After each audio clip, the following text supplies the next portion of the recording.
The group text from my mother-in-law, Diane, simply read, "Family photo session tomorrow at 4 p.m. Everyone wear blue or cream. Richard, please remind Morgan to stay behind the camera this time." I stared at my phone, breath caught in my throat, as the reality sank in. After 7 years of marriage into the Whitfield family, I was once again being deliberately excluded from their family records, erased while my husband was expected to participate without objection. In that moment, all the small indignities, the subtle exclusions, the dismissive comments about my background crystallized into something harder, colder, a decision point I never saw coming, especially given what I knew about the lakeside property they'd been dreaming about for decades. Before we jump back in, tell us where you're tuning in from, and if this story touches you, make sure you're subscribed, because tomorrow, I've saved something extra special for you. My fingers hovered over the keyboard, tempted to respond, but instead, I took a screenshot and closed the message. This wasn't the first time, but I was determined it would be the last. The irony wasn't lost on me, being excluded from family photos of the very family whose dream house I secretly owned. Before I continue my story, tell me where you're watching from in the comments. And if this resonates with you, make sure you're subscribed, because tomorrow I've saved something extra special that you won't want to miss. I'm Morgan Chen Whitfield, and I've spent the last 7 years married to Richard Whitfield, navigating the complex dynamics of a family that has never fully accepted me. My mother-in-law Diane and father-in-law Walter had made it clear from the beginning that I wasn't quite what they had envisioned for their only son. A Chinese-American woman from a middle-class background with a career in environmental law, instead of the socialite daughter of their country club friends they'd hoped for. The drive from our downtown Seattle apartment to our favorite coffee shop that morning was a blur, each intersection amplifying my frustration and hurt. Family. Photos might seem trivial to some, but they represented something profound. Who belongs and who doesn't? Who gets to be remembered as part of the family history and who is conveniently forgotten? My grandmother's words echoed in my head. Family isn't about blood or names, Morgan. It's about who chooses you, who respects you, who makes space for you at the table. My grandmother, Li Wei Chen, had raised me with unwavering principles after my parents died when I was 12. She had taught me the value of dignity, of quiet strength, and of recognizing when a boundary needed to be drawn. I'd been at an environmental law conference in Portland when the group text about the family photos came through. I pulled into the parking lot of Cascade Coffee, my sanctuary when life got overwhelming. My phone buzzed again, Richard calling. "Did you see my mom's message?" he asked without preamble. "Yes," I replied, my voice calmer than I felt. "I saw that I'm expected to be the photographer for your family photos. Again." "Morgan, you know how she is," Richard said, his voice taking on that placating tone I'd grown to resent. "She's just traditional about family photos." "Traditional?" I repeated. "Richard, we've been married for 7 years. At what point do I become family enough to be in the pictures?" "Of course you're family," he said automatically. "It's just, Mom has this vision for the annual portrait and a vision that conveniently never includes me," I finished for him. There was a pause. "Look, I'll talk to her again, but you know how she gets when she's challenged. Maybe this isn't the hill to die on. The lake house reveal is next weekend, and everyone's already on edge about that." Ah, the lake house. The property on Whispering Pines Lake that Walter and Diane had been talking about building for 2 decades. Their dream retirement home that had recently been completed after Walter's surprisingly successful investment in a tech startup had finally given them the funds to build. The grand reveal and family celebration was scheduled for the following weekend, an event they'd been planning for months. What Richard didn't know, what none of the Whitfields knew, was that I was intimately familiar with that property, more so than any of them could imagine. "Morgan, are you still there?" Richard's voice pulled me back to the present, I'm here, I said. And no, I won't be playing photographer tomorrow. I have work to catch up on after the conference. Morgan, please. You know this will just create more tension. The tension was created when your mother deliberately excluded me. Again. My voice was steady now, resolved. I'll be working tomorrow afternoon. You're welcome to go and smile. For the camera. I ended the call and sat in my car, staring at the Seattle skyline in the distance. 7 years of swallowing my objections, of making excuses for the Whitfield's behavior, of trying to earn a place in a family that had decided long ago that I didn't belong.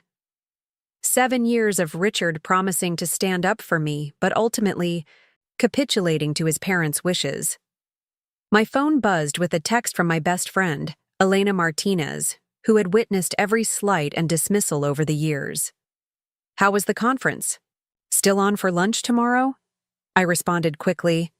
Conference was productive. Lunch is on, and I have a lot to tell you.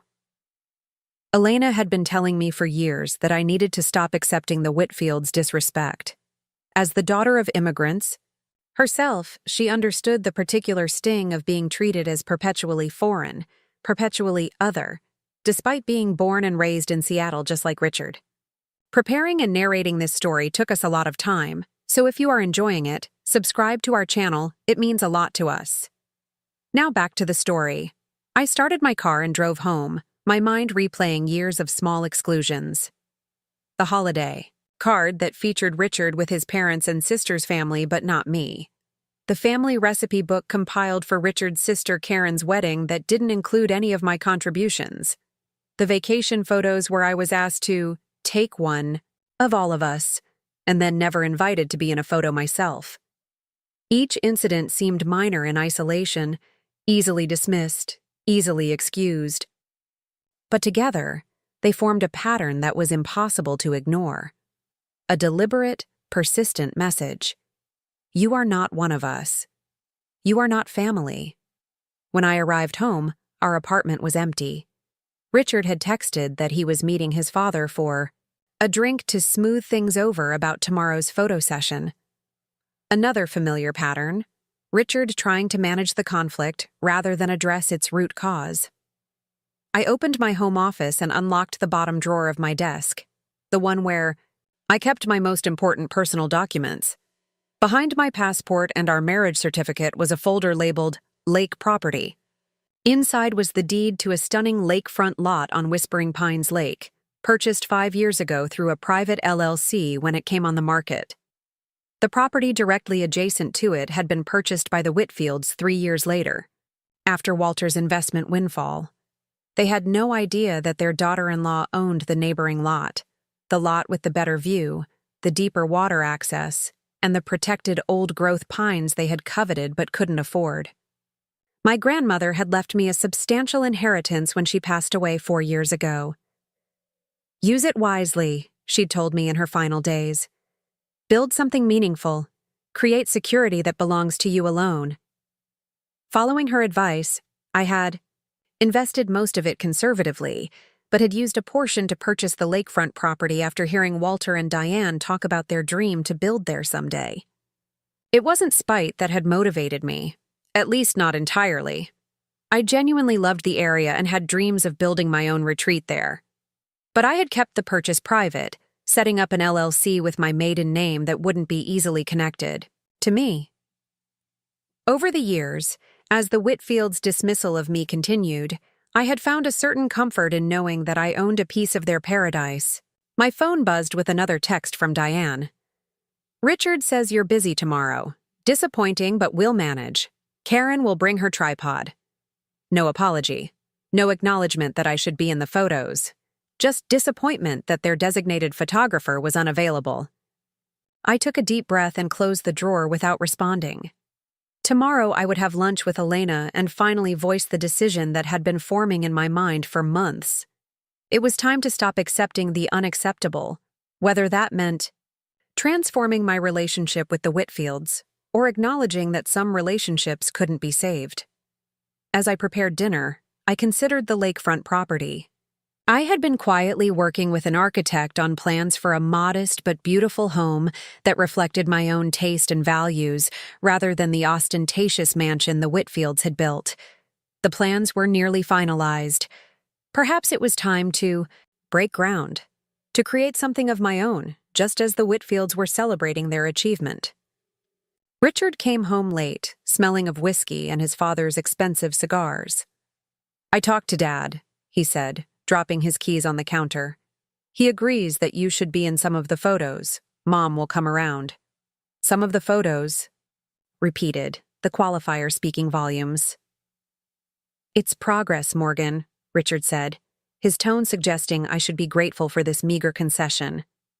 "After 7 years of marriage, being included in some family photos is considered progress?" I asked quietly. Richard ran a hand through his hair, a gesture I'd seen countless times when he felt caught between his wife and his parents. "You know what I mean. They're making an effort." "No, Richard. Your father is making a minimal concession to keep the peace before the lake house celebration. Your mother hasn't changed her mind about anything." "Why do you have to be so difficult about this?" he asked, frustration edging into his voice. "It's just photos." "If it's just photos, why has your mother gone to such lengths to keep me out of them for 7 years?" I countered. "And why have you let her?" The question hung in the air between us, heavy with implications neither of us was quite ready to face. Richard eventually mumbled something about being tired and headed to bed, the conversation unresolved as usual. I stayed up late, reviewing the architect's latest renderings for my lake house and making notes for our next meeting. The design was everything the Whitfield's new mansion was not: sustainable, harmonious with the landscape, focused on natural light and connection to the outdoors rather than impressing visitors. Looking at the plans gave me a sense of purpose and control that had been lacking in other areas of my life. Morning brought no resolution. Richard left early for a golf game with his father and brother-in-law, another family tradition I had never been invited to join despite being an avid golfer since college. I spent the morning catching up on work emails before meeting Elena for lunch at our favorite Thai restaurant. Elena arrived with her characteristic whirlwind energy, her curly hair piled on top of her head and her law firm's case files tucked under her arm. As an immigration attorney, her work was demanding, but she never used it as an excuse to neglect our friendship. "Okay, spill it," she said as soon as we had ordered. "Your text had major life decision energy all over it." I told her about the family photo exclusion, Richard's tepid advocacy, and the approaching lake house celebration. As I spoke, I realized I had already made my decision. I just needed to say it aloud to make it real. "I can't do this anymore, Elena," I said finally. 7 years of trying to earn a place in a family that has no intention of making room for me. Elena reached across the table and squeezed my hand. "It's about damn time, Morgan. What's your plan?" "First, I'm not attending their precious lake house celebration next weekend. Second, I've contacted a therapist to help me navigate either setting real boundaries in this marriage or ending it." I took a deep breath. "And third, I'm going to start building my own house, on the lot next to theirs." Elena's eyes widened. "You're kidding. They still don't know you own that property?" "No one knows except you and my financial advisor. The LLC paperwork doesn't connect to my married name, and I've never had reason to mention it." I showed her the latest architectural renderings on my tablet. "These are gorgeous, Morgan," Elena said, swiping through the images. "But won't building right next to them just create more conflict?" "Probably," I admitted. "But I'm done making myself small to accommodate their comfort. That property represents what my grandmother wanted for me: independence, security, a place that's wholly mine. I've delayed building because it felt like a betrayal of Richard, but now you're questioning whether the marriage has a future," Elena finished for me. "Exactly. And if it doesn't, I want to have something that's mine, something they can't take away or exclude me from." After lunch, I met with my financial advisor, Jasmine Wong, to discuss funding for the construction project. As the daughter of my grandmother's best friend, Jasmine had been managing my inheritance with remarkable skill for years. The funds are readily available, Jasmine confirmed after reviewing my accounts. The question is timing. Are you sure? You want to move forward with construction now, given the uncertainty in your marriage? I'm sure, I said firmly. Whether Richard and I work through this or not, that property is mine. It's time I stopped putting my life on hold while waiting for his family to accept me. Jasmine nodded, her expression understanding. Your grandmother would be proud. She always said you had more spine than people gave you credit for. That evening, I sketched out a clear plan of action. First, I would have an honest conversation with Richard about my decision not to attend the lake house celebration. Second, I would contact the contractor to begin site preparation on my property. Third, I would establish firm boundaries with the Whitfields moving forward. No more photographer duty. No more accepting exclusion. No more pretending their behavior was acceptable. When Richard arrived home, he was in high spirits from his golf game, oblivious to the decision I had made during his absence. Great news, he announced as he dropped his golf bag by the door. Dad convinced Mom to postpone tomorrow's photo session until next weekend at the lake house. That way you can be in them, and they'll have the perfect backdrop. Problem solved. I looked at my husband of 7 years, suddenly seeing with perfect clarity the pattern we had been trapped in. He genuinely believed this was a solution, delaying rather than addressing the fundamental issue, combining the photos with an event centered around his parents' achievement, presenting it as a concession rather than a right. Richard, I said calmly, I need you to sit down. We need to talk. The confusion on his face might have been comical in another context. The look of a man who thought he was bringing good news only to sense that something much bigger was happening. What's going on? He asked, sinking into the chair across from me. I won't be attending the lake house celebration next weekend. His face registered surprise, then concern. Because of the photo thing? Morgan, I told you they've agreed to include you now. It's not just about the photos, Richard. It's about 7 years of being treated as an outsider in your family. 7 years of watching you promise to stand up for me but ultimately choosing their comfort over my dignity. I kept my voice steady, determined to say everything that needed to be said. I've reached my breaking point. That's not fair, he protested. I've always been caught in the middle. You know how my parents are, they're just traditional. Traditional doesn't mean exclusionary, I countered. Your sister's husband Brad is in every family photo, and he's only been around for 5 years. Your cousin's girlfriend of 6 months was in the holiday card last year. Richard fell silent, unable to refute the obvious. The truth is, I continued, your parents have never accepted me, and you've never truly required them to. You've allowed them to treat me as less than while asking me to understand and accommodate their traditions. So what are you saying? Richard asked, an edge of defensiveness creeping into his voice. You want me to choose between you and my family? No, I said firmly.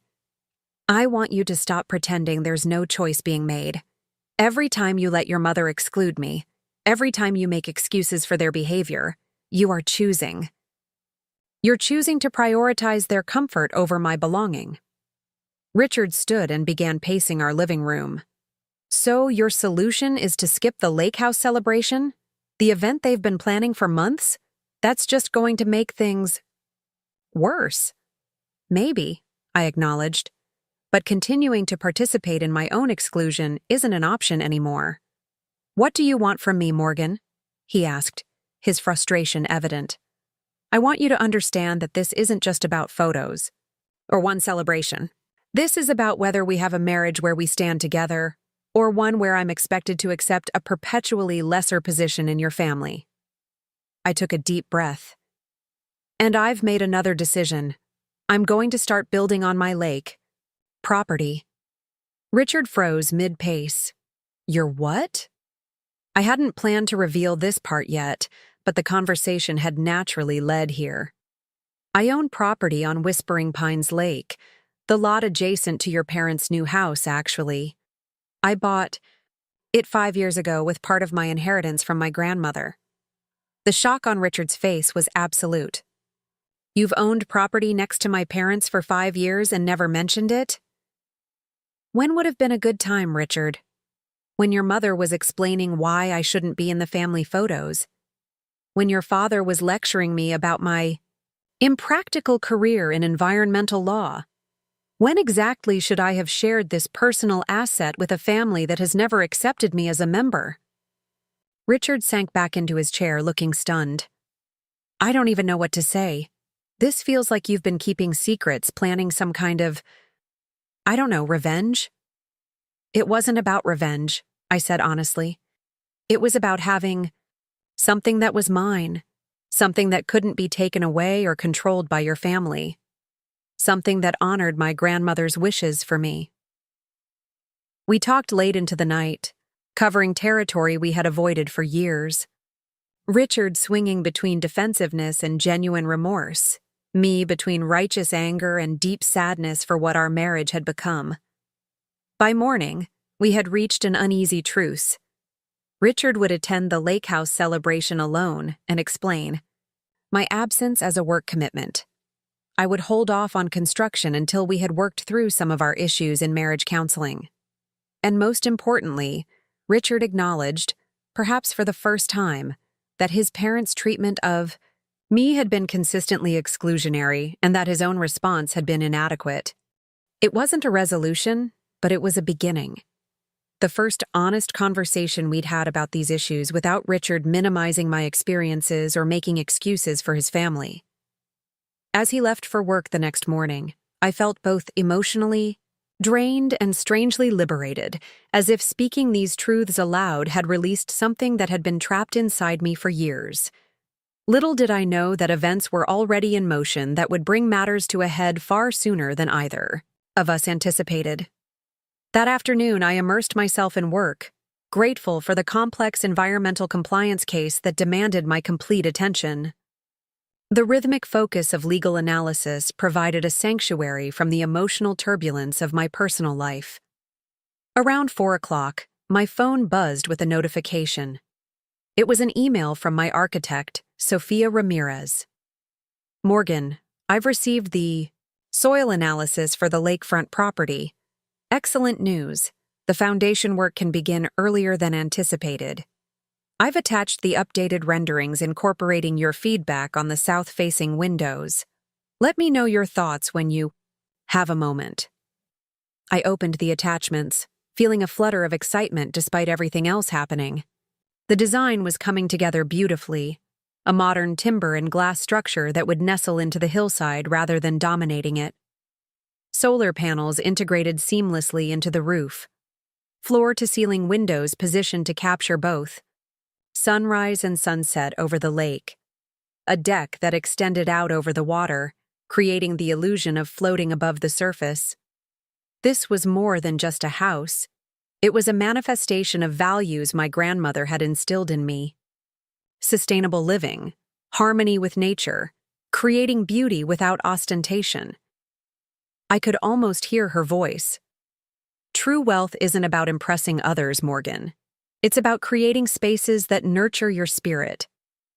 Following her advice had been my anchor through difficult times. While Richard believed our finances were completely merged, I'd maintained separate accounts under my maiden name, investing my inheritance according to my grandmother's guidance and my own research. I'd been meticulous about keeping this aspect of my life private, not out of deception, but self-preservation.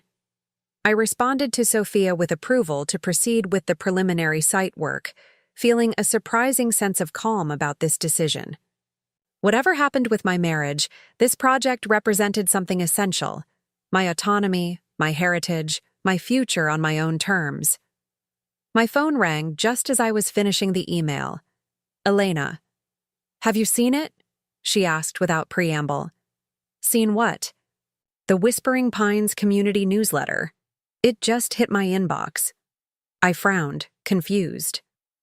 Why would I be interested in— Because your in-laws are featured in it, Elena interrupted. There's a 2-page spread about their new lake house, including a mention of the unfortunate development planned for the adjacent lot that will obstruct community views and disturb the natural aesthetic. My stomach tightened. That's not possible. How would they know about my plans? The LLC paperwork doesn't connect to me, and I've only shared the designs with you, Jasmine, and Sophia. I don't know, but they've somehow caught wind that something's happening on that lot. They're quoted saying they hope the community board will uphold the architectural standards that make Whispering Pines special. I felt a rush of indignation. My design exceeds their sustainability standards. It's far less disruptive than their 3-story monstrosity. Exactly, Elena agreed. This isn't about standards. It's about control. I'm forwarding you the newsletter now. Sure enough, there it was. A glowing feature about Walter and Diane Whitfield's dream retirement villa, complete with professionally staged photos of their oversized colonial-style mansion. The article praised their commitment to traditional lake house aesthetics and their leadership in preserving the character of Whispering Pines.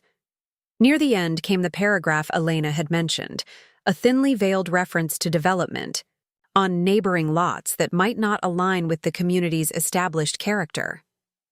I stared at the photos, noting the conspicuous consumption they represented: the 3-car garage, the fountain in the circular driveway, the boat dock large enough for multiple watercraft, all presented as if this extravagance somehow honored the natural setting rather than imposing upon it.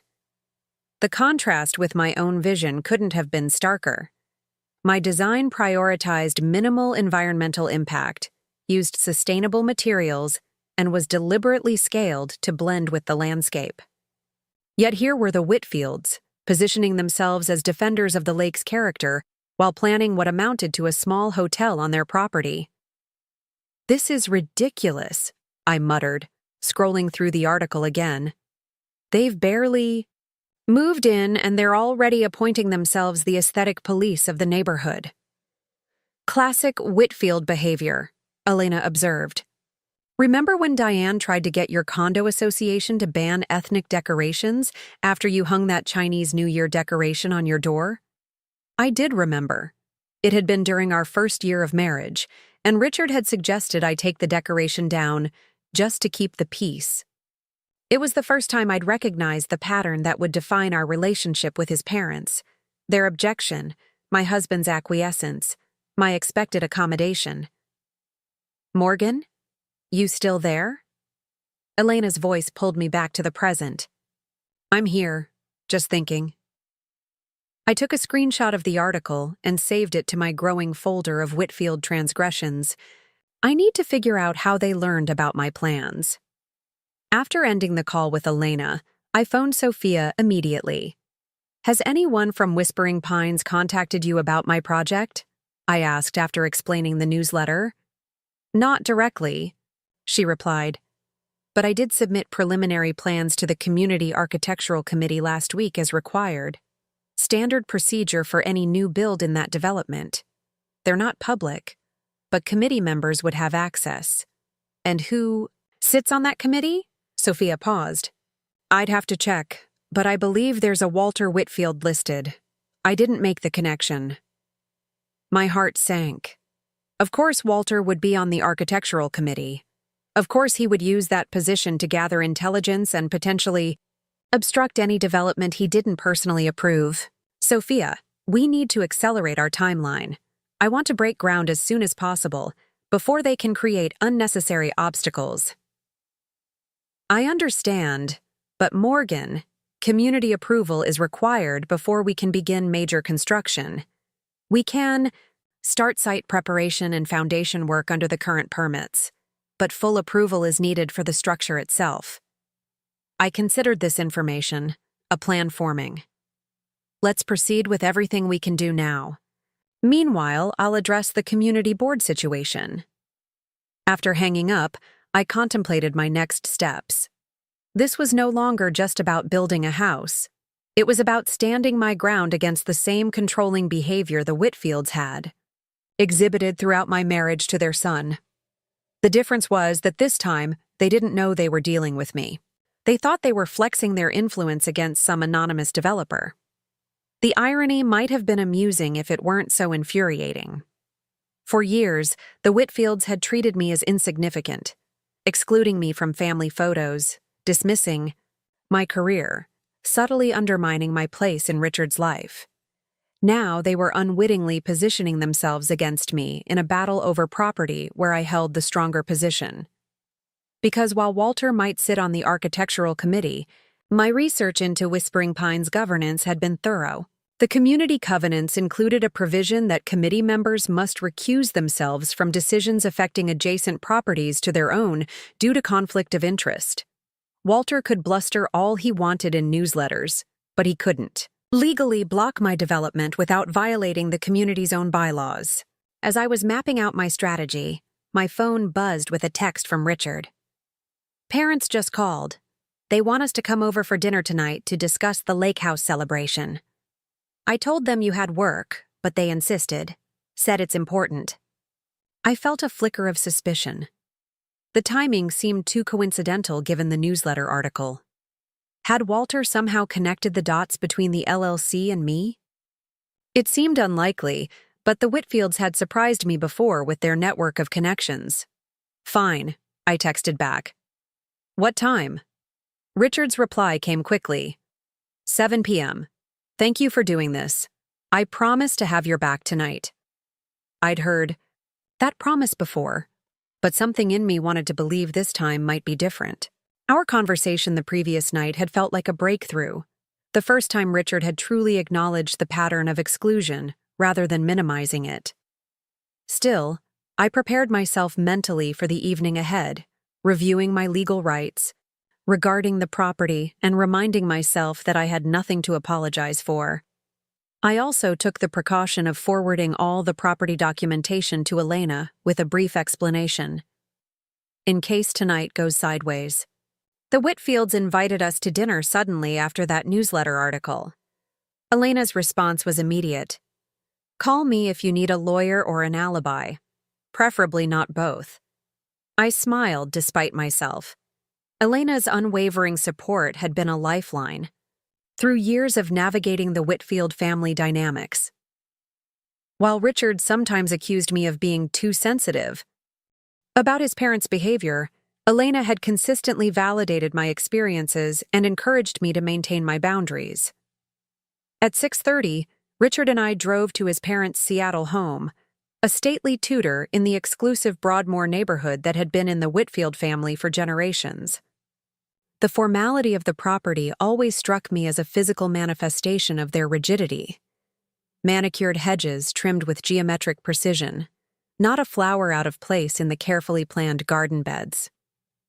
"Remember what we talked about," I said as Richard parked in the circular driveway. "I'm done being the one who always accommodates." Richard nodded, though I noticed the tension in his jaw. "I understand, but let's try to keep things civil. They're excited about the lake house." "Civil doesn't mean submissive," I reminded him, "and their excitement doesn't give them license to disrespect me." Diane opened the door before we could ring the bell, perfectly coiffed in a cashmere sweater set and pearls, despite this being an informal family dinner. "There you are," she said, kissing Richard's cheek and offering me the briefest of nods. "We were about to call to see if you were lost." Translation: "You're 2 minutes late and I've noticed." "Traffic on Madison was backed up," Richard explained, though no explanation was necessary for such a trivial delay. Walter emerged from his study, tumbler of scotch already in hand. "Son," he greeted Richard warmly before giving me the same perfunctory acknowledgement Diane had. "Morgan, glad you could make time in your busy schedule." The subtle dig wasn't lost on me. The implication that my work was a hobby rather than a career, something that could and should be set aside for family obligations. "My schedule is carefully managed," I replied pleasantly. Just like your investments, I imagine. Walter's eyebrow raised slightly at the comparison, unused to me engaging rather than simply absorbing his comments. Dinner was served in the formal dining room, a space reserved for what Diane considered important occasions, which made me even more curious about the purpose of this gathering. The conversation remained superficial through the first course, Walter discussing the latest market fluctuations, Diane recounting her garden club's recent competition triumph, Richard offering safe observations about a client project. It wasn't until the main course that Walter cleared his throat and addressed the real agenda. "We wanted to discuss the lake house celebration with you both," he began, swirling his wine deliberately. "It's become rather more significant than we initially planned." Diane picked up the thread seamlessly. "Several community board members will be attending, along with the families who have property on our cove. It's important that we make the right impression as newcomers." "Of course," Richard agreed readily. "It'll be a wonderful event." "Which is why," Walter continued, his gaze sliding to me, "certain expectations must be clear from the outset." I set down my fork. "What expectations would those be, Walter?" He seemed momentarily taken aback by my direct question, but recovered quickly. "Presentation is crucial in this community, Morgan. Certain standards of dress and behavior are assumed. The residents of Whispering Pines are quite traditional." "Walter means," Diane interjected, "that the celebration will be formal, evening attire for the dinner portion, and of course, we'll be taking family photographs for the community newsletter." There it was, the real purpose of this dinner. Not just to remind me of my place in the hierarchy, but to establish the ground rules for my behavior at their precious celebration. "Family photographs," I repeated. "Will these include me, or am I expected to be behind the camera again?"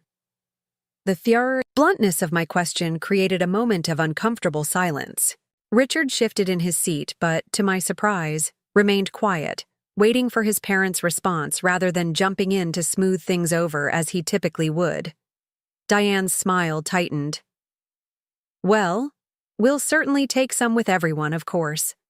But the Whispering Pines newsletter has expressed specific interest in the Whitfield family history with the lake, given that Walter's grandfather was one of the original property owners in the area." "So the photos featuring the family history wouldn't include me," I clarified. "It's not personal, Morgan," Walter stated with the confidence of someone who had never had to wonder whether he belonged. "It's about lineage and heritage. The Whitfield connection to Whispering Pines goes back nearly a century." I took a deliberate sip of water, using the moment to compose my response. "Heritage is important," I agreed. "My grandmother always emphasized the value of honoring where we come from." "Exactly," Diane said, clearly relieved that I seemed to be agreeing. "But she also taught me that family is defined by respect and inclusion, not just blood and surnames," I continued. "After 7 years of marriage, I find it telling that I'm still considered separate from the Whitfield lineage in these public presentations." Walter's expression hardened. "Now, see here." "I'm not finished," I said calmly. "I've accommodated this exclusion for years, always understanding, always flexible. That ends now. I won't attend events where I'm explicitly positioned as an outsider in my own family." "Morgan," Richard finally spoke, his tone cautious. "I don't think my parents meant—" "I can speak for myself, Richard," I interrupted gently, "and your parents can speak for themselves." Diane's mask of politeness slipped, revealing the irritation beneath. This is exactly the sort of dramatic overreaction that makes these situations difficult. We're simply trying to honor the historical connection between the Whitfields and Whispering Pines. By erasing me from the family narrative, I finished. For her. Again. Walter set down his glass with more force than necessary. "No one is erasing you.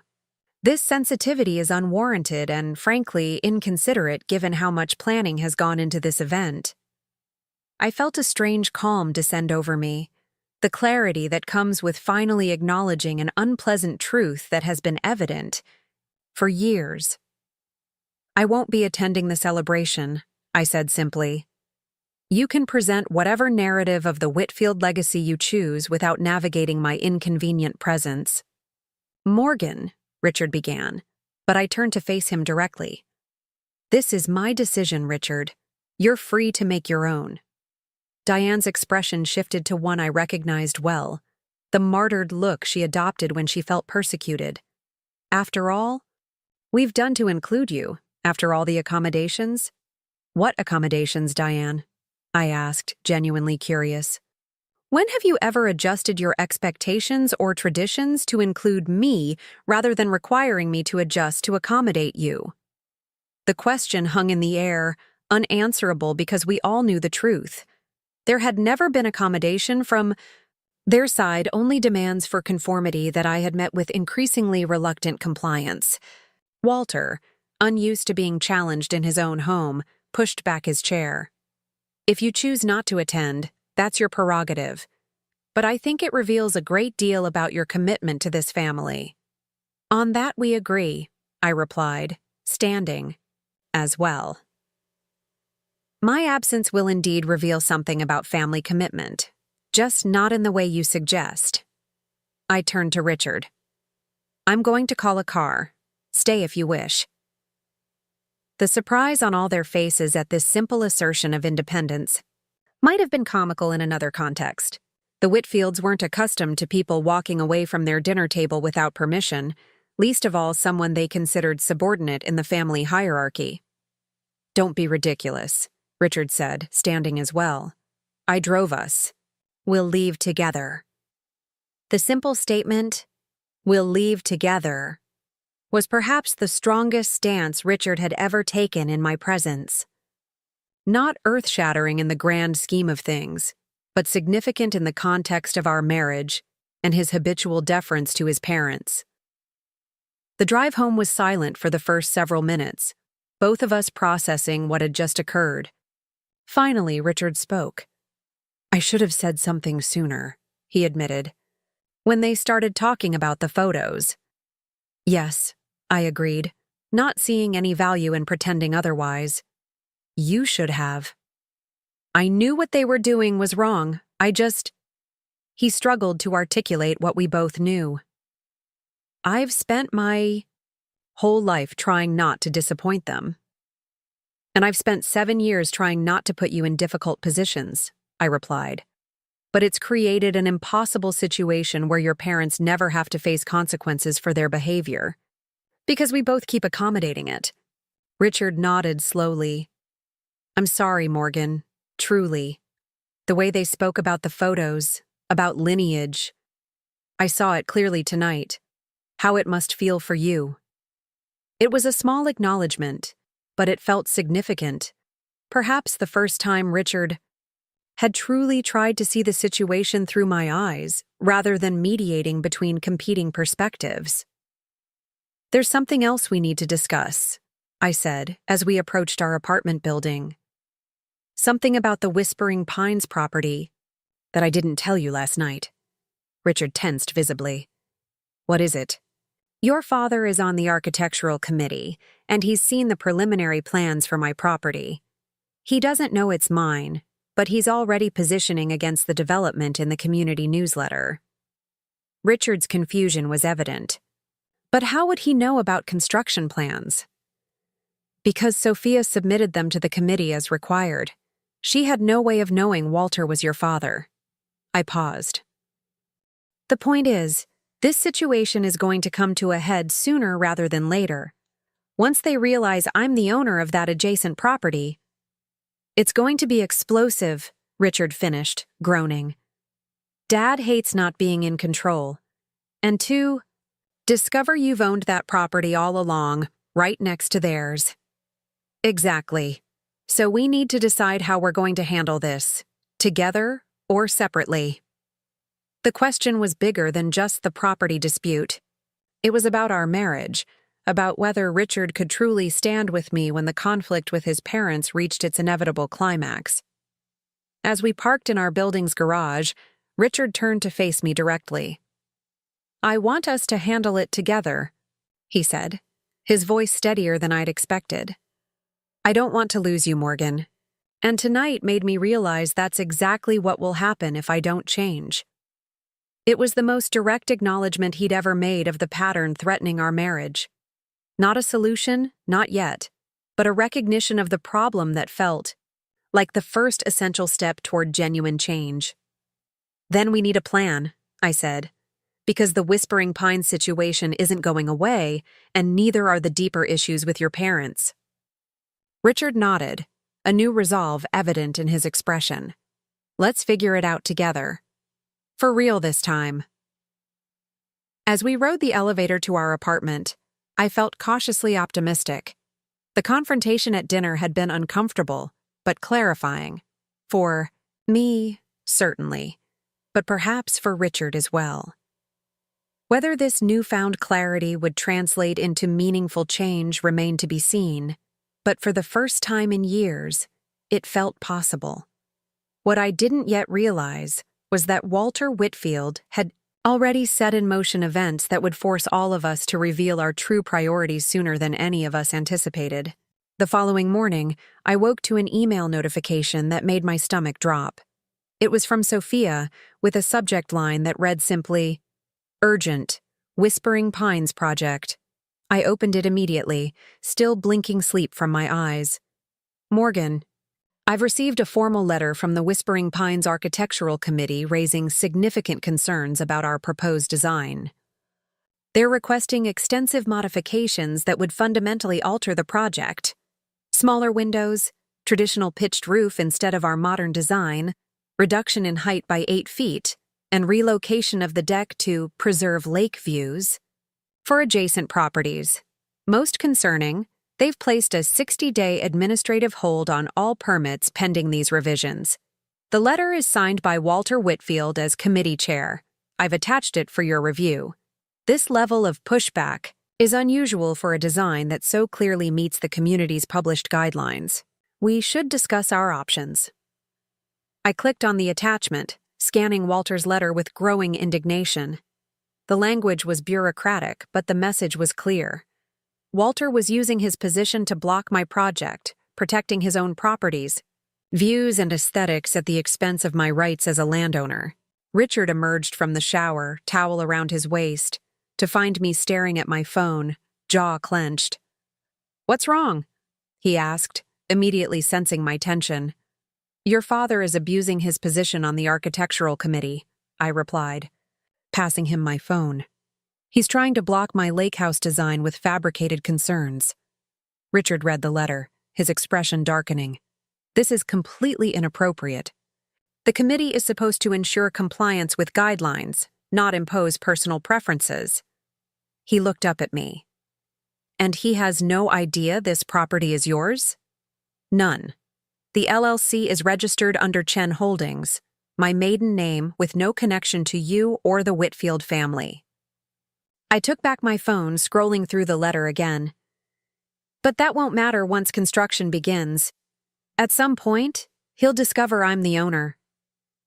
Richard ran a hand through his damp hair, thinking, "We need to get ahead of this. What if we tell them? Controlled disclosure on our terms, rather than having them find out when construction crews show up." I considered this suggestion. There was wisdom in Richard's approach, but something felt wrong about it, as if we would be asking permission for me to own property adjacent to the almighty Whitfields. No, I decided. Disclosure wouldn't change Walter's objections to the design. It would just personalize the conflict and give them an opportunity to pressure me directly. I stood up, suddenly energized by clarity. "This isn't a family matter, it's a legal one. Your father is violating the community's own bylaws."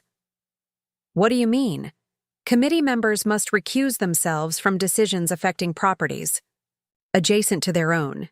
It's a clear conflict of interest provision in the Whispering Pines governance documents." I began pulling up the relevant files on my laptop. Walter didn't recuse himself. He's leading the opposition. Richard looked impressed. You've really done your research? Of course I have. I'm an environmental lawyer. Due diligence is second nature. I found the document I was looking for. Here it is, Section 4, 3 of the Community Bylaws. Committee members shall recuse themselves from voting or otherwise influencing decisions on properties sharing a boundary line with their own holdings to avoid actual or perceived conflicts of interest. Richard read over my shoulder. This is clear cut. Dad can't be involved in decisions about your property. Exactly. And I'm going to enforce that provision. I reached for my phone. I need to call Elena. Elena, who specialized in real estate law, confirmed my interpretation and helped craft a formal response to the committee. We cited the conflict of interest provision and requested immediate removal of the administrative hold with a thinly veiled threat of legal action if they failed to comply with their own governance rules. This letter doesn't identify you as the property owner, Elena noted as we finalized the document. Are you sure that's the approach you want to take? For now, yes. This is about enforcing proper procedure, not about my personal relationship with the Whitfields. I signed the letter on behalf of Chen Holdings LLC. If Walter wants to fight this, he'll have to do it within the bounds of the committee's rules, which means recusing himself. As I sent the letter to the committee secretary and CC'd each member individually, excluding Walter due to his conflict of interest, I felt a surge of confidence. This wasn't just about a house anymore. It was about establishing that I wouldn't be bullied or controlled, not by Walter, not by anyone. Richard watched me work with an expression I hadn't seen before, something like admiration mixed with chagrin. I've never really seen this side of you, he admitted. The strategic lawyer in action. You've never needed to, I replied simply. Most of my battles haven't involved your family. He nodded, absorbing this. I'm starting to realize how much I've missed by always trying to keep the peace instead of seeing situations clearly. He hesitated, then added, and how much I've asked you to compromise while never expecting the same from my parents. It was a significant acknowledgement, perhaps the most honest assessment Richard had ever made of our dynamic with his family. Before I could respond, my phone rang. It was Sophia. Morgan, I've just received a call from someone named Harriet Beckworth, the secretary of the Whispering Pines Community Board. She's requested an emergency meeting with the property owner in person this afternoon at 2 p.m. That was fast, I remarked, surprised by the immediate response. Did she say why? Only that there have been developments regarding our project that require immediate discussion. She specifically asked for the owner, not just the architect. I considered my options. An in-person meeting would reveal my identity sooner than planned, but refusing could create unnecessary complications. Tell her I'll be there, I decided. Text me the address. After ending the call, I turned to Richard. The community board wants to meet with me this afternoon. This is moving quickly. Do you want me to come with you? He offered. The question gave me pause. On one hand, Richard's presence would make it clear we were unified. On the other, this was my property and my fight. I didn't need or want to be perceived as requiring my husband's support to handle the situation. No, I said finally. I need to handle this myself, but thank you for offering. I checked the time. I need to prepare. This meeting could go several different ways. I spent the morning reviewing all documentation related to the property and the Whispering Pines architectural guidelines. My design clearly complied with every written standard. The objections raised were subjective aesthetic concerns, not violations of any codified rule. I compiled this information into a concise presentation, complete with side-by-side comparisons of my design specifications and the community requirements. By the time I left for the meeting, I felt thoroughly prepared. Whatever arguments they presented, I had factual, documented responses ready. The Whispering Pines Community Center was an elegant cedar-sided building overlooking the lake. As I parked in the visitor section, I noticed Walter's distinctive Mercedes already in the lot, along with several other luxury vehicles. Apparently, this emergency meeting had drawn a crowd. I straightened my charcoal gray suit, professional attire being another form of armor, and walked confidently into the building. The receptionist directed me to a conference room where 6 people sat around a polished oak table, including Walter and a woman I presumed to be Harriet Beckworth based on her position at the head of the table. What I hadn't expected was to see Diane sitting beside Walter, though she held no official position on the committee. Her presence confirmed my suspicion that this meeting wasn't standard procedure. The room fell silent as I entered. Walter's expression shifted from impatient to shocked as he recognized me. Diane's perfectly composed face betrayed only the slightest widening of eyes. "Ms. Chen," Harriet greeted me, apparently unaware of any connection between us. "Thank you for joining us on such short notice. I'm Harriet Beckworth, Committee Secretary." "Thank you for arranging this meeting," I replied, taking the empty seat directly across from Walter and Diane. "I understand there are concerns about my property development." Walter found his voice. "Morgan, you're the owner of the North Lot? Since when?" Harriet looked confused. "You know each other?" "Indeed," I said calmly. "Walter and Diane Whitfield are my in-laws. I'm married to their son, Richard." I turned to address the committee members. "Which makes Walter's failure to recuse himself from decisions regarding my property a clear violation of Section 4.3 of your governance bylaws." The other committee members exchanged uncomfortable glances. Harriet cleared her throat. "Mr. Whitfield, is this accurate? You didn't disclose this relationship." "I had no idea Morgan owned the property," Walter defended himself. "It's registered to some LLC. How was I supposed to know?" "Whether you knew or not is irrelevant to your obligation to recuse," I pointed out. "The bylaws state clearly that committee members must recuse themselves from decisions affecting adjacent properties, regardless of ownership, specifically to avoid conflicts of interest in matters affecting property values and views." One of the other committee members, an older gentleman with silver hair, leaned forward. "She's right, Walter. The provision doesn't depend on knowing who owns the neighboring property." Walter's face flushed with a combination of embarrassment and anger. "This is absurd. Had I known the property belonged to family, you would—" "Have what?" I interrupted. "Approved my design without question? Or attempted to exert even more control over my personal property?" Diane, who had remained uncharacteristically silent, finally spoke. "How long have you owned this property?" "Morgan." 5 years, I replied evenly. The implications sank in visibly across her face. I had purchased the lot long before they had acquired theirs, before their dream house was even a concrete plan. 5 years, she repeated softly. "And you never mentioned it." "I wasn't aware I needed to report my personal financial decisions to you," I replied, "just as you've never consulted me about yours." Walter recovered his composure, pivoting to a different approach. "The committee's concerns stand regardless of ownership. The proposed design is incompatible with the established aesthetic of Whispering Pines." "Actually," I said, opening my portfolio, "I've prepared a detailed comparison of my design specifications against every published guideline in your community standards." I distributed copies to each person at the table. "As you'll see, my design meets or exceeds every requirement, from setbacks to environmental impact to height restrictions." The committee members reviewed the documents with varying expressions of surprise and interest.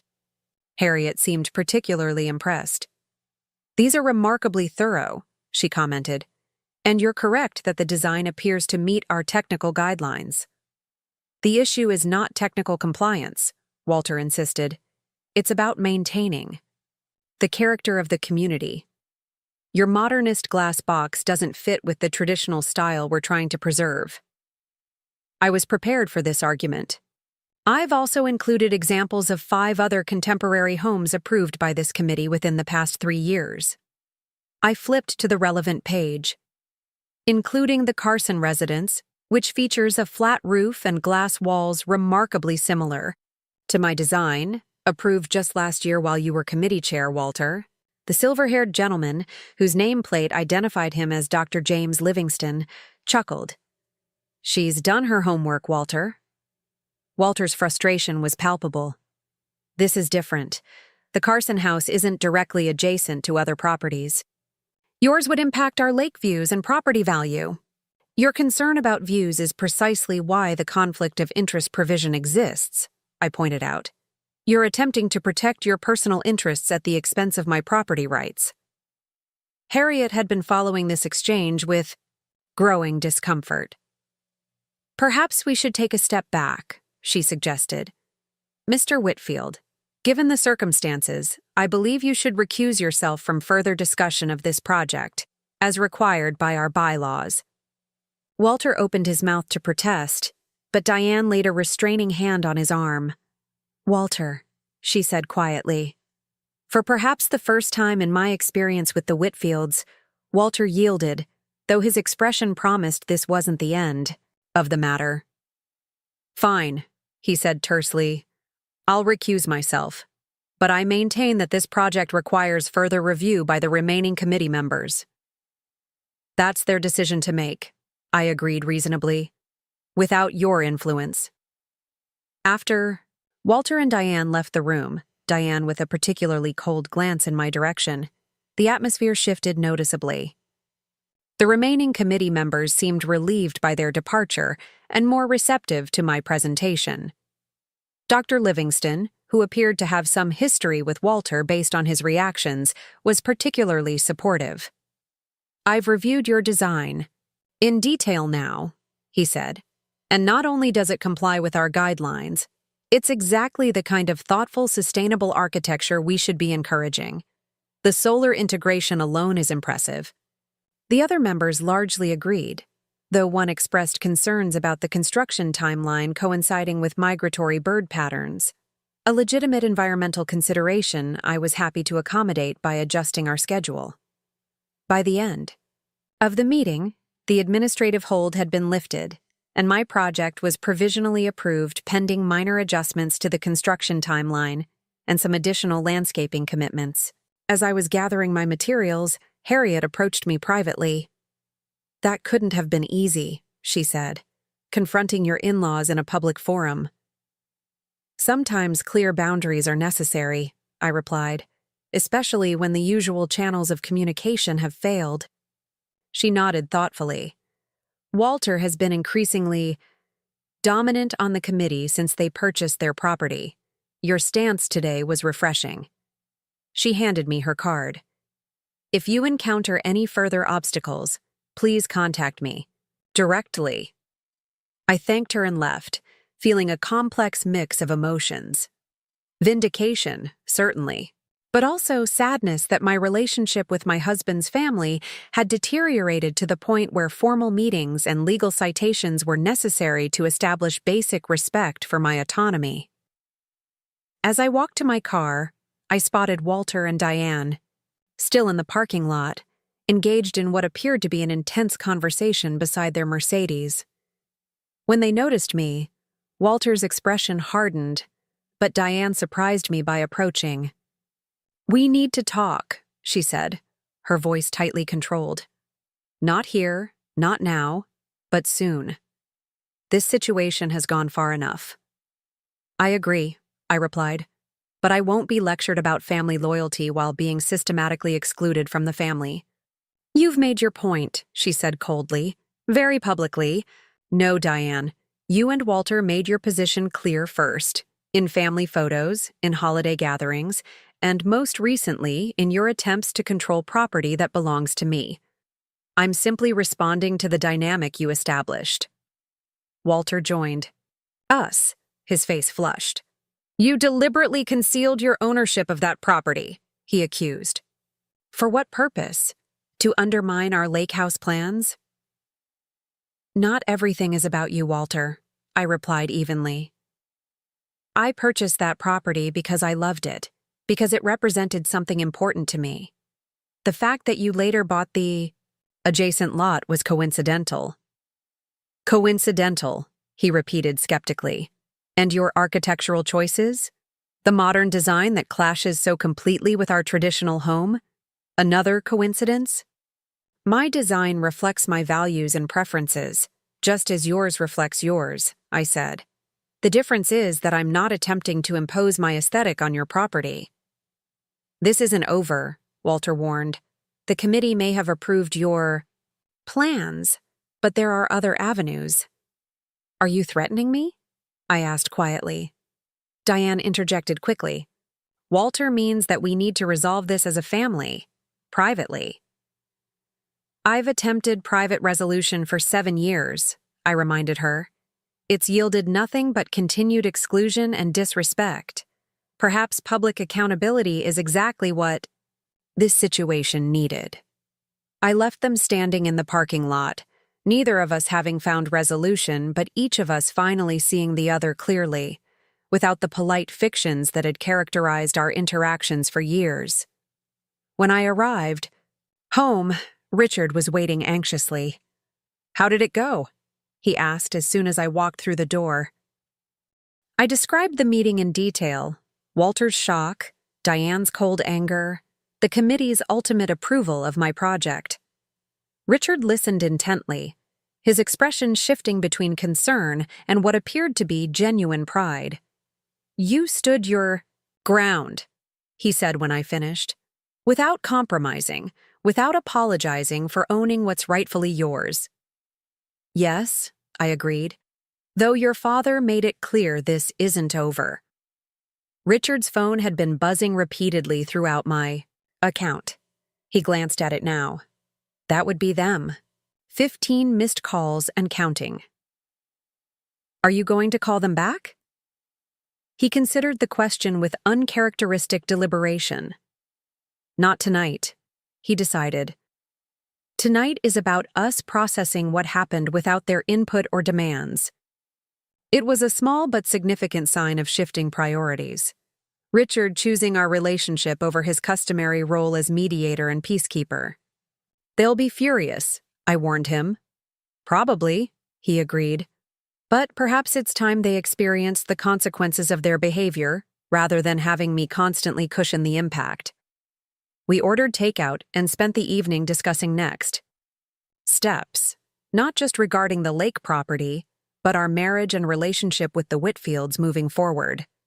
There were no easy answers, but for the first time, it felt like we were truly functioning as partners rather than adversaries in an ongoing family drama. As we were cleaning up dinner, Richard's phone buzzed with a text. His expression became serious as he read it. What now? I asked. It's my sister Karen. Apparently, Mom and Dad have called an emergency family meeting tomorrow night at their house. She says they're beside themselves about some situation with you, though she doesn't have details. An emergency family meeting, I repeated. About me asserting my property rights. Apparently. Richard hesitated. Morgan, would you consider attending? Not to cave or apologize, but to prevent them from controlling the narrative with Karen and her husband. I considered the request. My instinct was to refuse. These family meetings typically served as forums for Walter and Diane to establish their position as the definitive family authority. But Richard's point about the narrative was valid. If I didn't attend, the story presented would be entirely from their perspective. I'll go on one condition, I said finally. That you commit to standing with me unequivocally. No mediating, no both sides justifications. Either we're a united front, or I'm not subjecting myself to what will essentially be a tribunal. Richard took my hands in his. I promise. No more. Middle ground. We face them together, as equal partners. As we prepared for bed that night, I found myself thinking about my grandmother and what she would make of this situation. She had always emphasized the importance of choosing one's battles wisely, of conserving energy for conflicts that truly mattered. Not every slight deserves a response, she would say. But when you decide to stand your ground, do so with absolute clarity and conviction. Tomorrow's family meeting would be exactly such an occasion, a moment that called for unflinching clarity about my place in this family and the respect I deserved. With Richard finally standing beside me rather than between me and his parents, I felt prepared for whatever accusations or manipulations might come. What I couldn't anticipate was just how far the Whitfields would go to maintain control, or the unexpected ally who would emerge in the midst of the confrontation. The morning of the emergency family meeting, I woke before dawn, my mind already racing with preparation for the evening ahead. Rather than trying to fall back asleep, I slipped out of bed, made a cup of tea, and carried it to our small balcony overlooking the city. The skyline was just beginning to glow with the first hint of sunrise, the Space Needle silhouetted against the lightening sky. These quiet moments had always been precious to me, time to center myself, to connect with the values my grandmother had instilled in me. Clarity comes in stillness, she would say. When the world is shouting, find your quiet place and listen to your own wisdom. Today, her guidance felt especially relevant. The Whitfields operated through noise and pressure, creating urgency and crisis to force compliance. My strength would come from refusing to be rushed, from maintaining my inner stillness even in the face of their manufactured emergency.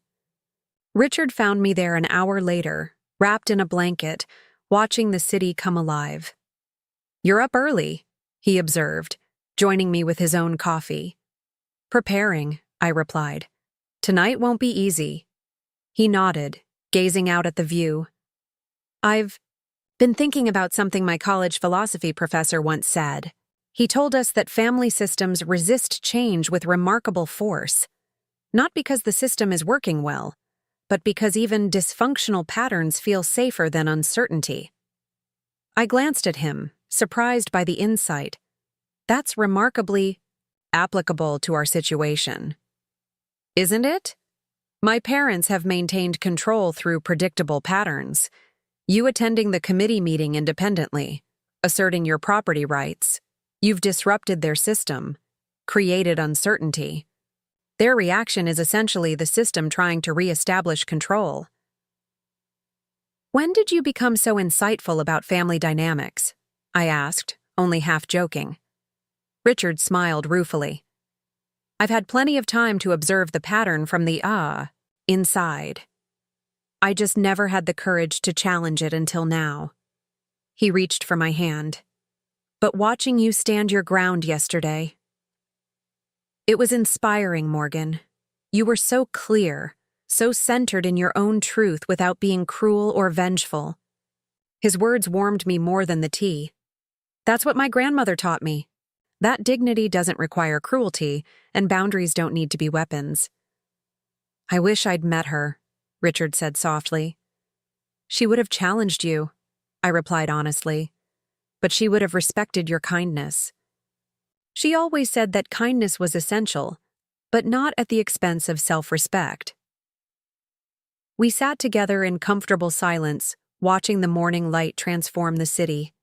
For the first time in years, I felt truly aligned with my husband, not just accommodating each other's positions, but actually seeing from the same perspective. "We should prepare for tonight," Richard said eventually. "They'll have had all day to build their case and align with Karen and Brad." I nodded, appreciating his strategic thinking.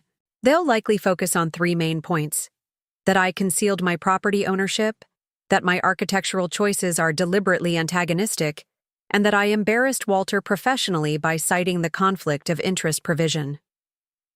All framed as evidence of your disloyalty to the family," Richard added, "with an underlying theme that you've never really tried to fit in."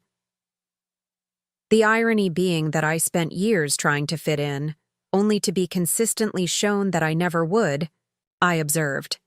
"Exactly. So our counter-narrative needs to reframe both the property situation and the larger pattern of exclusion. We spent the morning outlining talking points and anticipating arguments, approaching the evening like the legal professionals we both were. By afternoon, we felt as prepared as possible for whatever accusations might come. As we dressed for dinner, I chose my outfit deliberately, a deep blue dress my grandmother had given me before she passed, paired with the jade pendant that had been in our family for generations. Not provocatively cultural, but distinctly mine, connecting me to my heritage and the wisdom that had guided me to this point. "You look beautiful," Richard said as I fastened the pendant. "And formidable." "That's the goal," I replied with a small smile. Formidable but not aggressive. Present but not provocative. The drive to the Whitfield home was quiet, each of us mentally reviewing our approach. As Richard parked in the familiar circular driveway, he turned to me. "Whatever happens in there, I want you to know that I'm proud to be your husband, and I'm sorry it's taken me so long to stand with you properly." "Thank you," I said, genuinely moved. "That means more than you know." Karen and her husband Brad were already there when we arrived, seated in the formal living room with expressions that suggested they'd been thoroughly briefed on my transgressions. Walter stood by the Whitfield. Fireplace, command position as always, while Diane bustled in with a tray of drinks that no one had requested. "Richard, Morgan," Walter acknowledged us with cool formality. "Thank you for coming." Richard placed his hand on the small of my back, a subtle but clear indication of solidarity. "Dad, Mom, Karen, Brad, I understand you've called this meeting about Morgan's lake property. Among other issues," Walter confirmed, his tone making it clear that my property ownership was just one item on an extensive list of grievances. We took seats on the sofa across from Karen and Brad, deliberately positioned as a unit rather than allowing Richard to be separated from me as the Whitfields typically engineered in family gatherings. "Before we begin," I said calmly, "I'd like to understand exactly what this meeting is meant to accomplish. Are we seeking mutual understanding, or is this simply an opportunity to express disapproval of my actions?" Walter's eyebrows rose at my directness. "This meeting is about addressing your pattern of behavior, Morgan. The property situation is merely the latest example of your difficulty integrating with this family." "I see," I replied. "And what specifically about my property ownership concerns you?" "You deliberately concealed it," Diane interjected. "For 5 years, while knowing how important that lake was to our family history." "I made an independent financial decision," I corrected, "one that didn't require family consultation or approval." "It was calculated," Walter insisted, "buying the property adjacent to where we'd always planned to build our retirement home, designing a structure that deliberately clashes with traditional aesthetics." "I purchased my lot before you acquired yours," I reminded him. "And my design reflects my own values and preferences, not any attempt to antagonize you." Karen, who had been watching this exchange with growing discomfort, spoke up. "Wait, you bought your property first? Mom and Dad made it sound like you purchased it after they began building, specifically to undermine them." "I've owned my lot for 5 years," I confirmed. "Walter and Diane purchased theirs 3 years ago. My architectural plans were developed based on my own vision for the property, without any knowledge of their eventual design choices." Karen looked at her parents with newfound skepticism. "You didn't mention that part." "The timeline is irrelevant," Walter dismissed. "The issue is Morgan's failure to disclose her ownership and her deliberate embarrassment of me in front of the committee." Richard finally spoke. "Dad, how exactly should Morgan have disclosed her property ownership? When you've excluded her from family photos for 7 years, when would she have felt welcome to share something so personal?" Diane gasped slightly at the direct accusation. "That's completely unfair, Richard. We've always tried to include Morgan." "Have you?" Richard challenged. Because from where I'm sitting, there's been a consistent pattern of treating my wife as an outsider. The photo sessions where she's asked to be the photographer. The holiday cards featuring everyone but her. The constant dismissal of her career and contributions. I watched, genuinely surprised, as Richard articulated exactly the pattern I had experienced for years, without prompting, without my having to explain or defend my perceptions. Brad, Karen's husband, shifted uncomfortably. "I've actually noticed that too," he admitted. "At Christmas last year, Morgan was the only spouse not included in the grandparents' legacy portrait." "That was different," Diane insisted. "That was about the Whitfield bloodline." "I'm in that portrait," Brad pointed out quietly. "And I'm not a Whitfield by blood either." A moment of awkward silence followed this observation. The contradiction was too obvious to dismiss. Karen looked troubled. "Mom, is that true? You included Brad but not Morgan in a portrait supposedly about bloodlines?" "It's more complicated than that," Diane deflected. "The point is, Morgan has made no real effort to become part of this family. This property situation is just the latest example of her operating independently rather than considering the family's interests."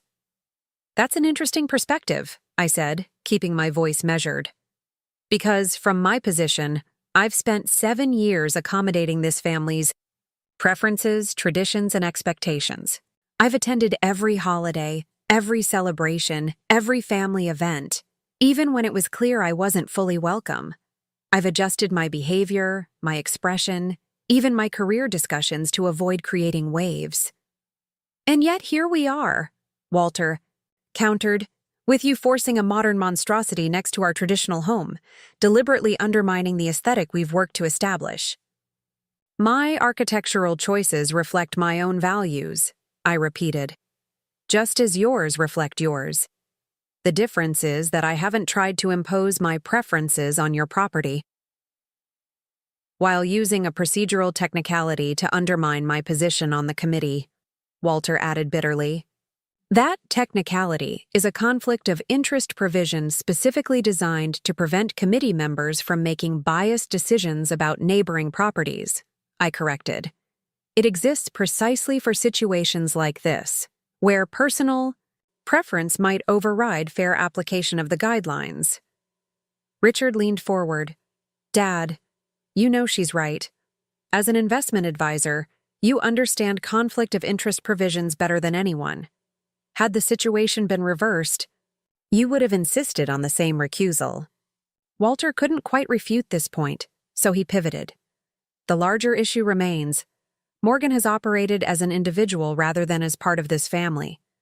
The secrecy around this property ownership demonstrates a fundamental lack of trust and integration." "Trust and integration require reciprocity," I pointed out. "When have you or Diane demonstrated trust in my judgment or genuine desire to integrate me into the family? When have you made space for my perspective, my heritage, my contributions to be valued rather than merely tolerated?" "We've made countless accommodations," Diane protested. "Name one," Richard challenged, surprising everyone with his directness. "Name one significant way you've adapted family traditions or expectations to include Morgan rather than requiring her to adapt to you." The silence that followed was deafening. Diane opened her mouth, closed it, then looked to Walter for assistance. He appeared equally at a loss. Karen broke the tension with an unexpected observation. "They can't think of anything because there isn't anything," she said quietly. "I've never noticed it before, but Morgan's right. She's always been expected to fit into our existing patterns without any reciprocal adjustment." "Karen?" Diane exclaimed, clearly feeling betrayed by her daughter's assessment. "It's true, Mom," Karen insisted. "Think about it. When Brad joined the family, you incorporated his family's Christmas Eve tradition of Swedish meatballs into our holiday menu. You've included his parents in family vacations. You consulted him on the boat purchase because of his sailing experience." She turned to me. but I can't think of a single Morgan-influenced tradition we've adopted, or any time your family was included, or any instance where your expertise was specifically sought. This unexpected support from Karen, with whom I'd always had a cordial but distant relationship, shifted the energy in the room dramatically. Walter and Diane appeared genuinely taken aback, while Richard seemed equally surprised but pleased. "This is absurd," Walter finally sputtered. "We're getting completely off topic. The issue at hand is Morgan's property and her undermining of the committee process." "No, Dad," Richard said firmly. "The property is just a symptom. The real issue is exactly what Karen identified, the one-sided expectation of integration without reciprocity. Morgan has been treated as a permanent outsider in this family, and now you're upset that she's acted independently regarding her own property."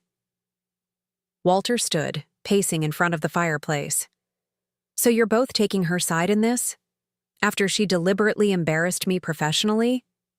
"She enforced a legitimate conflict of interest provision," Richard corrected. "Any embarrassment resulted from your failure to recuse yourself, not from Morgan's actions." "And I'm not taking sides," Karen added. "I'm just acknowledging a pattern I hadn't noticed before. Brad and I have been included in ways Morgan hasn't, and that doesn't seem fair." Diane, sensing the conversation slipping beyond her control, attempted a different approach. "We all want the same thing, a harmonious family. Perhaps we've had our blind spots, but undermining each other publicly isn't the solution." "What is the solution then?" I asked genuinely, because private conversations about these issues have gone nowhere for 7 years. "Compromise," Diane suggested. "On the property, on the family photos, on all of it. Everyone gives a little." "The problem with that approach," I replied carefully, "is that it assumes equal standing at the outset. But the reality is that I've been compromising for 7 years while rarely seeing reciprocal adjustments. At some point, compromise becomes capitulation." Richard nodded. "Mom, Dad, you need to understand that what you're calling compromise has actually been a one-way accommodation. For this to work, we need to establish a new baseline of mutual respect." "What exactly does that mean in practical terms?" Walter demanded. "It means acknowledging Morgan as a full member of this family in every way, including family photos, holiday celebrations, and respect for her property rights," Richard stated clearly. "It means consulting her opinion with the same weight you'd give any other family member. And it means accepting that she has the right to make independent decisions without family approval, just as you do." Walter and Diane exchanged glances, clearly unaccustomed to such direct demands from their typically accommodating son. "And if we find these terms unacceptable?" Walter asked stiffly. Richard took my hand before answering. "Then Morgan and I will need to reevaluate our level of engagement with family activities. We're a package deal. Either we're both fully included, or neither of us participates." The ultimatum hung in the air, transforming what had begun as a tribunal into a genuine negotiation between equal parties. For perhaps the first time, Walter and Diane seemed to realize that their authority was not absolute, that continuing their pattern of exclusion might cost them their relationship with their son. "You'd choose her over your family?" Diane asked, her voice breaking slightly.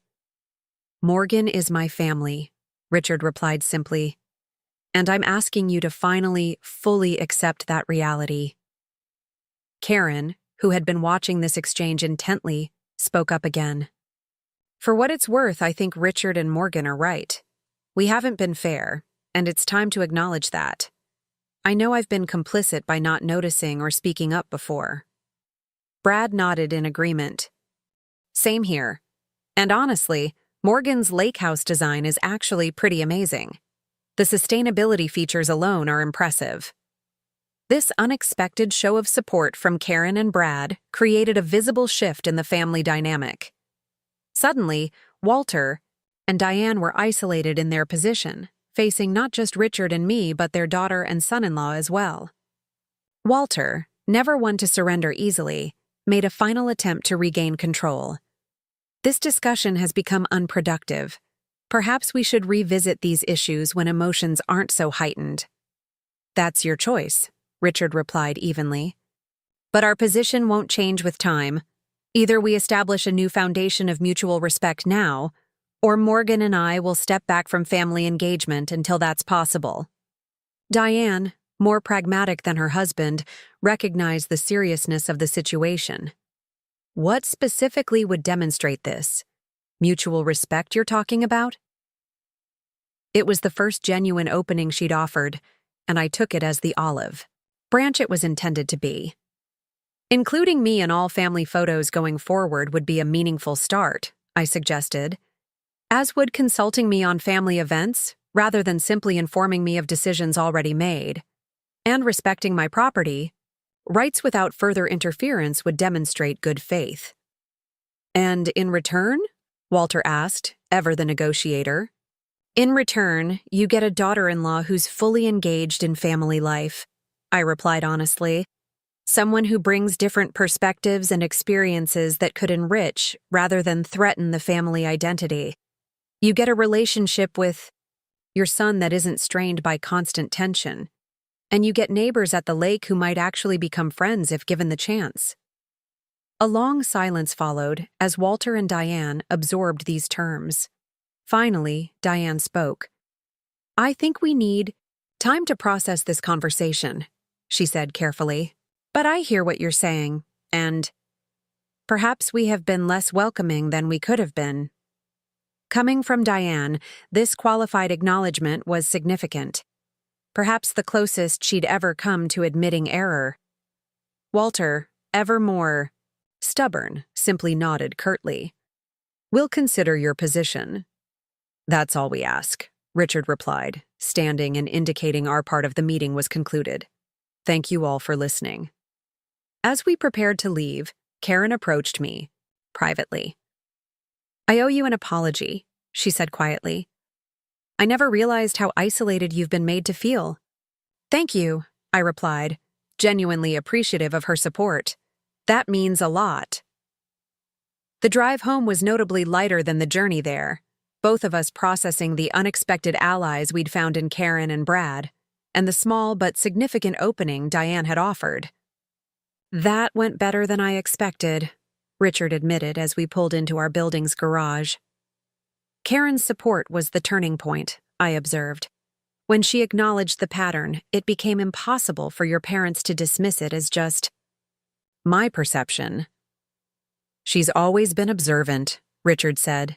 She just rarely contradicts Mom and Dad. The fact that she spoke up means she must have been noticing these dynamics for some time. As we rode the elevator to our apartment, I found myself reflecting on my grandmother's wisdom yet again. My grandmother used to say that real change rarely happens in straight lines. It comes in unexpected moments when the ground shifts just enough to create an opening for something new. She sounds like she was a remarkable woman, Richard said, as we entered our apartment. She was, I confirmed, removing my jade pendant and holding it thoughtfully. And she would be proud of how we handled tonight. Not because we won a confrontation, but because we spoke our truth with clarity and dignity. In the days that followed, a careful détente emerged with the Whitfields. There were no dramatic apologies or sudden transformations, but small changes began to appear. Diane called to personally invite me to a garden club event she was hosting, the first time she'd ever sought my participation directly, rather than through Richard. Walter remained more distant, but notably ceased his opposition to my lake house, designed through community channels. 2 weeks after the family meeting, as construction began on my property, I received an unexpected text from Karen. Mom's planning a summer family portrait at the lake. She specifically mentioned that you should coordinate with her on outfit colors. Baby steps, but progress? I smiled at this tangible evidence of change. It wasn't a complete transformation, but it was movement in the right direction, recognition, however grudging that I was indeed part of the family. That evening, Richard and I visited the construction site together, watching as the foundation of my lake house took shape. Standing on what would eventually be the deck overlooking the water, I felt a profound sense of rightness, not just about the house, but about the boundaries I'd established and the partnership Richard and I were rebuilding. "What are you thinking?" Richard asked, slipping an arm around my waist. "I'm thinking about belonging," I replied. "Not just to a family or a place, but to myself. For years I tried to earn acceptance by minimizing parts of who I am. But real belonging doesn't require that kind of erasure." Richard nodded thoughtfully. "I've been thinking about that too, about how I've always defined belonging as avoiding conflict, keeping everyone happy at all costs." He gazed out at the lake, the evening light turning the water to gold. "But that's not really belonging. It's just appeasing. Real belonging includes the freedom to disagree, to have boundaries, to be fully yourself." "Exactly," I agreed, leaning into his embrace. "And sometimes you have to stand your ground to create space for that authentic belonging." As the sun began to set over Whispering Pines Lake, I felt a deep gratitude for the journey that had brought us here, not just to this property, but to this new understanding of ourselves and our marriage. The conflict with the Whitfields had been painful but clarifying, forcing issues into the open that had festered beneath the surface for years. There would be more challenges ahead, more moments that tested our new boundaries. Walter and Diane's adjustment to a more equal family dynamic would likely include steps forward and back, but something fundamental had shifted in Richard's understanding of his parents, in my willingness to advocate for my place in the family, and in our marriage itself. As we walked back to our car hand in hand, I glimpsed the Whitfield's house. Through the trees, light shone from the windows, warm against the gathering dusk. For the first time, I didn't see it as a monument to my exclusion, but simply as a neighbor's home, one with a complicated history and an uncertain but potentially better future. "Ready to go?" Richard asked. "Yes," I replied, feeling the truth of that simple word in every sense. I was ready, not just to leave the construction site, but to move forward into this new chapter where I would never again allow myself to be banned from family photos or any other aspect of the life I had chosen to build. Up next, you've got 2 more standout stories right on your screen. If this one hit the mark, you won't want to pass these up. Just click and check them out. And don't forget to subscribe and turn on the notification bell so you don't miss any upload from us.